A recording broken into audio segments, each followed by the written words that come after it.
Radio Gorizia 1 presenta Operazione Leonte, missione Unifil 2, Libano. La brigata di cavalleria Pozzuolo del Friuli. Buongiorno a tutti gli ascoltatori, continuano quindi i nostri collegamenti con la brigata di cavalleria Pozzuolo del Friuli impegnata in Libano e come ogni mercoledì siamo in collegamento con Tibnin. Abbiamo il piacere di avere al telefono il primo maresciallo Roberto Madeddu, vice capocellula pubblica informazione del contingente italiano. Maresciallo, buongiorno. Buongiorno Patrizia, buongiorno a tutti i radioascoltatori e ben ritrovati. Altrettanto è il nostro piacere. Le faccio subito una domanda perché è giornata importante ieri in Israele per le elezioni, stiamo leggendo gli ultimi aggiornamenti proprio su come è andata. Il tutto è stato accompagnato comunque da una situazione tranquilla. Nella vostra area di responsabilità quindi anche la situazione continua ad essere tranquilla? Fortunatamente la situazione qui da noi, dopo le settimane che abbiamo avuto in cui il livello di attenzione ovviamente è cresciuto, parliamo ovviamente di quello che si è verificato nella striscia di Gaza, qui l'attività prosegue comunque normalmente, il livello di attenzione è così diminuito, il livello d'allerta, per cui riusciamo anche ad avere un maggior rapporto con la popolazione locale. Proviamo ad immaginare ovviamente quando in quelle settimane avevamo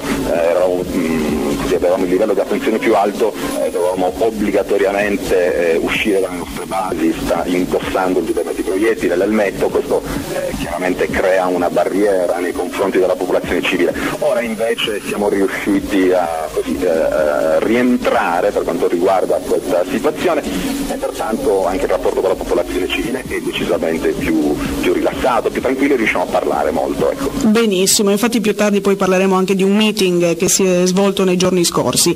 Le occupa un po' di tempo oggi invece per parlare del vostro reparto di esplorazione anfibia, quello dell'esercito italiano, i vecchi Fanti de Mar della Repubblica di Venezia. Certamente, noi siamo la brigata di cavalleria che è unica nel suo genere, non potevamo che avere all'interno della nostra brigata un reparto che fosse anch'esso unico nel suo genere. È il caso del reggimento Laguna di Serenissima, proprio che a prescindere da quella che sia la loro origine storica, sono un reparto assolutamente moderno che ha visto la sua nascita tra le file dell'esercito italiano intorno al 1900, diciamo negli anni 50, hanno una peculiarità, sono delle persone estremamente capaci di lavorare in un ambiente particolare che è quello della laguna, quindi è un reparto che è assolutamente invidiato da tutti. Il reggimento Laguna di Serenissima ha avuto anche l'onore di prendere parte proprio alle attività di sbarco che si sono verificati quando è iniziata la missione Unifil qui in Libano.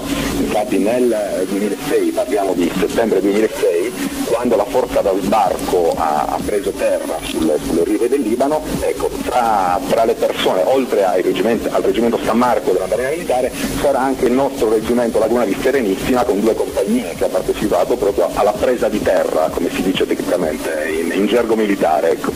Ecco, lei giustamente ha detto che sono un punto di riferimento proprio grazie a queste capacità di tutta Unifil. Ci può dire dove sono dislocati e anche in cosa consiste il loro lavoro?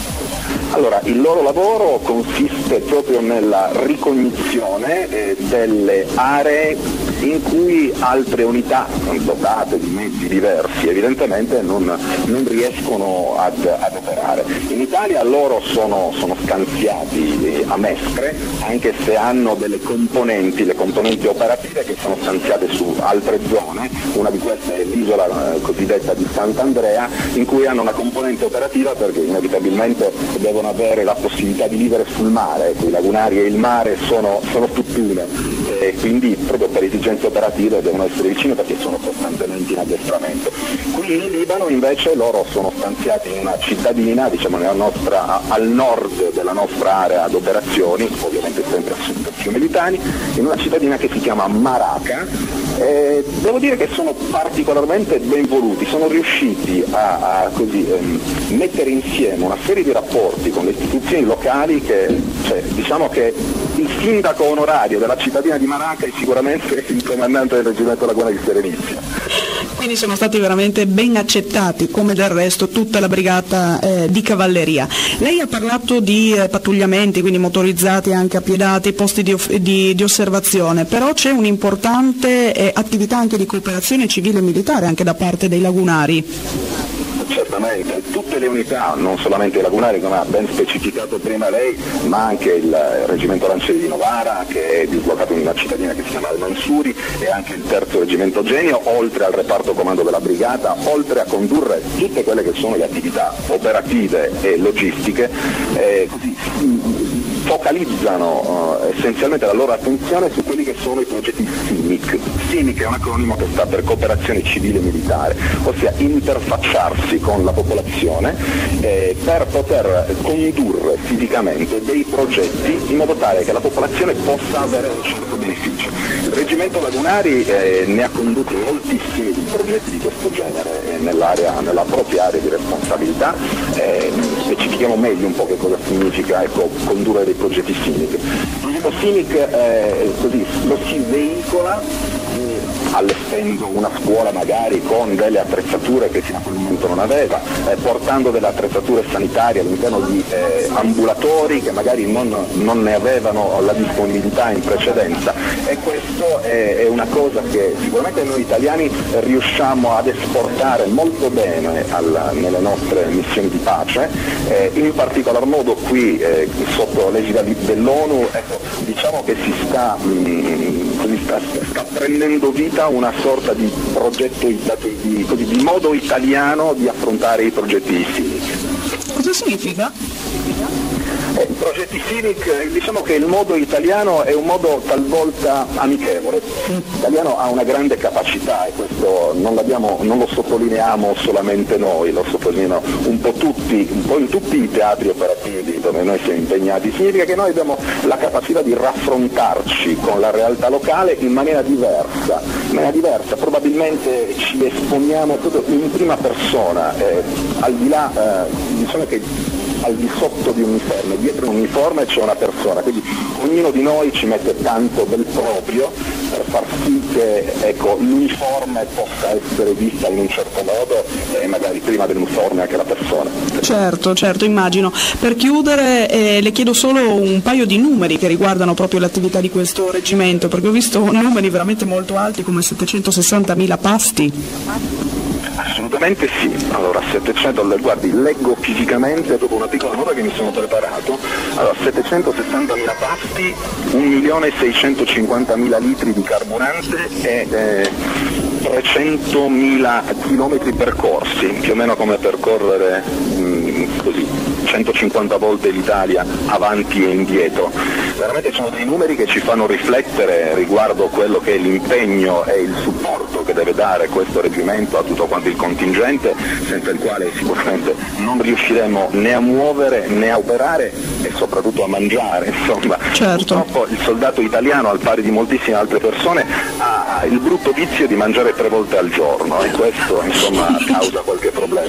Il brutto vizio che poi io dico, e l'ho sempre ripetuto quando mi sono recata proprio a farvi visita nel 2006 in Libano, ma mangiate veramente bene.